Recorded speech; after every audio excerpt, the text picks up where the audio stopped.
Okay, this is European Theater of World War II from 1939 to 1941, chapter 27.2 on history with Mr. E. Welcome back, everybody. It's good to see you. Okay, I'm being sarcastic. I can't see anything but my face reflected on this stupid computer screen. I mean, wonderful computer screen.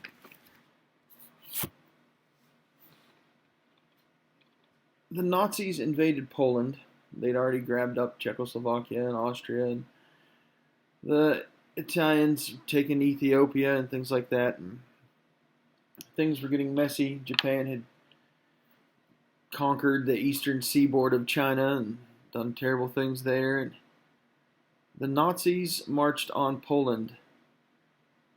They sent in wave after wave of Stuka dive bombers and destroyed the Polish Air Force while it was still on the ground. They sent in thousands upon thousands of Panzer tanks. Panzer is the German word for panther. These tanks were monsters. I'm telling you right now, it took 5 Shermans to defeat 1 Panzer. Those were the American tanks. They were brilliantly engineered, just beasts of tanks. They destroyed the entire Polish cavalry, which in a lot of ways existed of horses and dudes riding on them, pointing swords at giant tanks. They murdered civilians and soldiers alike. They bombed them. They strafed them, which means shooting from the sky onto the ground. It was the first Blitzkrieg, which is German term for lightning war. Just utter and terrifying shock and awe of warfare. The British, of course, chose to ignore the Russians' part in this war. The Russians invaded from the east. The Germans invaded from the west, and they just crushed Poland. And Poland fell on October 5th of 1939, just a few days, I guess a month and 4 days after invading. The German army captured 10,000 Polish officers and slaughtered them in the Katyn forest. They partitioned Poland between Germany and Russia and just destroyed the people of Poland, murdered millions. And then they built Treblinka and Auschwitz, 2 of the worst and most notorious prison camps there in Poland, where they executed 7 million Jews and intellectuals and political dissidents. 7 million people in the Holocaust and as acts of war.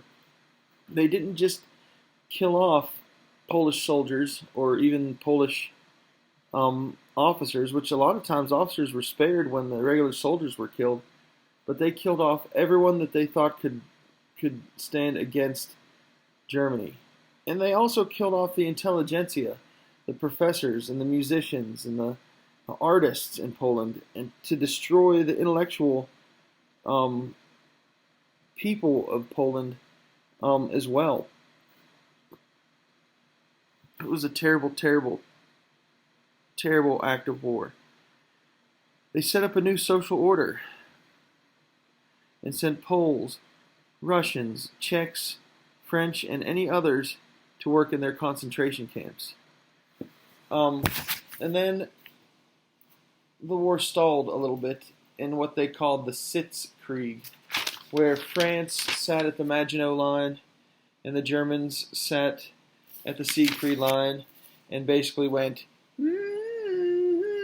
at each other for a little while, just waiting for the first one to move and make an attack. The first one to do that was obviously Germany, because France didn't want a war. They just wanted to defend. Maybe if I say it a bunch of times, I'll just stop saying it all together. The Germans broke the Sitzkrieg by attacking Denmark and Norway, and Denmark, under Blitzkrieg, fell in 1 day. Norway put up a fight, but the fifth column of Norway, Nazi sympathizers, uh, just fought against the people of Norway. They held out until May, and King Haakon escaped to London, and they put in a puppet ruler named Vidkun Quisling to rule as a Nazi puppet. And Vidkun Quisling, his name has gone down in infamy. If you hear someone called a Quisling, it means a puppet or someone that's being controlled by someone that's stronger than them. After Norway fell, Hitler moved on the 10th of May and attacked France, Luxembourg, Belgium, and the Netherlands. The Dutch surrendered 4 days later. Then Belgium surrendered. I don't know anything about Luxembourg. I doubt they were even able to put up a fight. Their entire nation is about as big as Barron County, I think. The Dutch surrendered on May 14th. Belgium surrendered. France and English forces were trapped under the onslaught of the Blitzkrieg in France. There were a lot of English forces in France trying to mount a defense, and were forced out of France, and they were funneled out of France through a port town or a seaside town called Dunkirk. Now, 300,000 British and French soldiers were saved by the massive efforts of the British Navy and the French, and hundreds and hundreds and hundreds of small watercraft, British pleasure vessels and fishing vessels and things like that came from the other side of the English Channel and just started bringing men back and forth under great peril. And these were civilians, not soldiers, old men, young men, boys. The movie Dunkirk is a stunning portrayal of this. They were also assisted by the Royal Air Force, which fought incredibly bravely. And they were able to save 300,000 British and French soldiers in just a few days' time. But once they left, France fell to pieces. They surrendered on June 22nd, 1940, and Germany rubbed it in their faces by making them sign an armistice in the same train car that Germany was forced to sign an armistice, which had been set up kind of as a monument there in Paris. Germany marched through the Arc de Triomphe, and with a massive show of strength, forced to surrender in France. They set up a Nazi-sympathetic French government called the Vichy government in Vichy, France. And any free French that escaped to Great Britain with the French leader Charles de Gaulle fought the rest of the war as brave and heroic soldiers. Next, Hitler moved on to Great Britain. Hitler wanted to take out Great Britain more than anything in the entire war, because if he could, then Europe would be his. Britain was basically the last major bastion of freedom in all of Western Europe. Eastern Europe had basically fallen quickly. Central Europe wasn't a challenge. Italy was already an Axis power. It was Great Britain. They were holding out. And they held out bravely because Hitler launched Operation Sea Lion. It was an aerial assault planned to last for 1 month, where the German Air Force, the Luftwaffe, would attack and demoralize Great Britain by bombing the living daylights out of them. Then they were going to invade. They were going to cross the English Channel, which was the real problem for Hitler because England's an island. So they had to cross the British Channel to invade, and they couldn't do that with the strength of the British defenses at the time. So they had to soften the British up by pounding away at them with tons and tons of artillery, or not artillery, but tons and tons and tons of bombing raids. But it didn't work out. Neville Chamberlain resigned and was his post as British Prime Minister, and Winston Churchill took over and pushed the British people to stand and fight. And by stand and fight, I mean just to put on a brave face. The Royal Air Force was outnumbered 400 planes to 2,000 Luftwaffe attackers.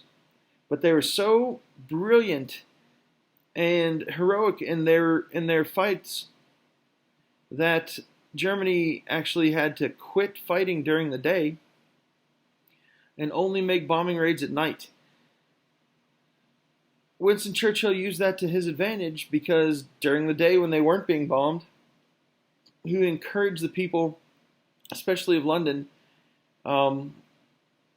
to go out of their houses, clear away the rubble, and stand strong for their cause. He'd shake hands. He'd tell people he knew how they felt. He would encourage. He would give them the peace sign, also the V for victory, and just instilled a strength and a character in the British people that very few could ever have withheld or withstood during this grievous time of war. The Blitz lasted from July 1940 and through August and September of 1940. 10,000 bombs were dropped in September alone. London took on terrible damages, but the Luftwaffe suffered heavy losses and didn't really recover from those heavy losses. Winston Churchill, after the Germans had basically given up on bombing in this great Blitzkrieg or Battle of Britain, stated, "Never in the field of human conflict was so much owed by so many to so few." He also gave a great speech, and I'm going to try to look it up on my phone and read it to you guys real quick while we talk about what Hitler did next. Hitler withdrew from attacking there and moved on to assist the Italians in Greece and in Albania, because they had gotten their butts kicked all over Greece and kicked out of Greece, and then were being forced out of Albania. They were weak. The Italian army was weak, and they didn't really have a lot of people who wanted to fight in Italy for the Axis powers. You know, Mussolini was not a good leader. And, so it made it tough for them to really do much good. They were starting to get their butts kicked in Africa also when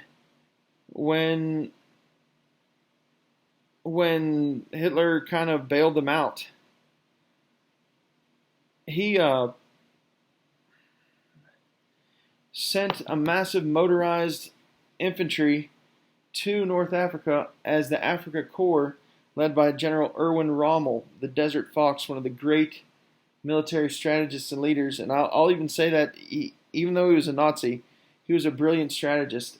And if he had been able to move unhindered with the supplies that he needed, he would have done great damage to the Allies' cause. So this is the Churchill quote that he gave about standing strong in the face of this adversity. It's called the "We Shall Fight on the Beaches" speech. Well, let's see if I can find it.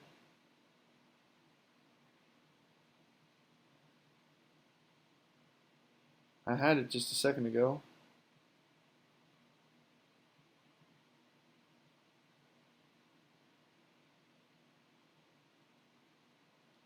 Anyhow, they quote this at the end of that movie, Dunkirk, and it's moving. Even though large tracts of Europe and many old men in famous states have fallen or may fall in the grip of the Gestapo and all the odious apparatus of Nazi rule, we shall not flag or fail. We shall go on to the end. We shall fight in France. We shall fight on the seas and the oceans. We shall fight with growing confidence and growing strength in the air. We shall defend our island, whatever the cost may be. We shall fight on the beaches. We shall fight on the landing grounds. We shall fight in the fields and in the streets. We shall fight in the hills, and we shall never surrender. And if, which I do not for a moment believe, that this island or a large part of it were subjugated and starving, then our empire beyond the seas, armed and guarded by the British fleet, would carry on the struggle until God's good name, in God's good name, in God's good time, the new world, that's us, with all its power and might, steps forth to the rescue and the liberation of the old. I didn't do it justice. It's a beautiful, beautiful speech. And it was spoken by a person like Winston Churchill, who didn't really sound that great, but with such power and such confidence as to keep Britain in the war for a long time and eventually come out, conquerors. It is incredibly moving if you had ever had the chance to hear somebody deliver it that did a good job. But in April of 1941, Hitler applied the Blitzkrieg to Yugoslavia and Greece and stayed there for about 6 weeks. That was Hitler's first massive mistake after the Battle of Britain. I think he just wanted to win something after having been rebuffed in Great Britain. And so he spent 6 weeks on this Blitzkrieg in Yugoslavia and Greece, and then made massive mistake number 2. He broke the non-aggression pact, and invaded Russia, hoping to grab the wheat and grain in the Ukraine and the oil in the Caucasus. Germany was always plagued with a shortage of oil. What moves a tank? Gasoline and oil. What fuels an airplane? Gasoline and oil. What did the Germans need? Gasoline and oil. What did they have in short supply? There you go, gasoline and oil. The Soviets seized the Baltic state of Lithuania, Latvia, and Estonia, and were fighting a winter war against Finland. Germany was lusting after that grain and that oil, and Hitler convinced himself in blatant arrogance that he could take the Russians. Hitler brought 100 divisions, somewhere, I know this is a wide estimate, between 1 and 2 million men, and attacked Russia on June the 22nd, 1941. And initially, Germany was successful. They took over 1 million prisoners. Germany had wasted too much time, though, in Yugoslavia, and when the autumn hit in Russia, everything turned into a giant mud bog, and the German army was stuck. This happened to Napoleon, for Pete's sake. Hitler was too arrogant to have learned from him, obviously. When they hit Stalingrad, under great hardship and lack and starvation, the Russian people and army stood and held Stalingrad during a 6-month siege during the worst part of the year. They had sniper there that they actually wrote a movie about called Enemy at the Gates that was just shooting Germans one after the other, and they couldn't get their hands on them. The extreme heroism of the Russian people held out at Stalingrad for 6 months and then destroyed the city and left, if I recall correctly. But Hitler wasn't prepared for war in winter in Russia. And Germany nearly collapsed because of this. They failed in Russia, they failed against Britain, and now, because of Pearl Harbor, which we'll talk about in the next lesson, the U.S. was in the war too. And Germany was about to get stomped. The war, of course, would go on for several years, but it was really over the moment that the United States joined the war, because the U.S. war machine was ready to roll, and roll they did.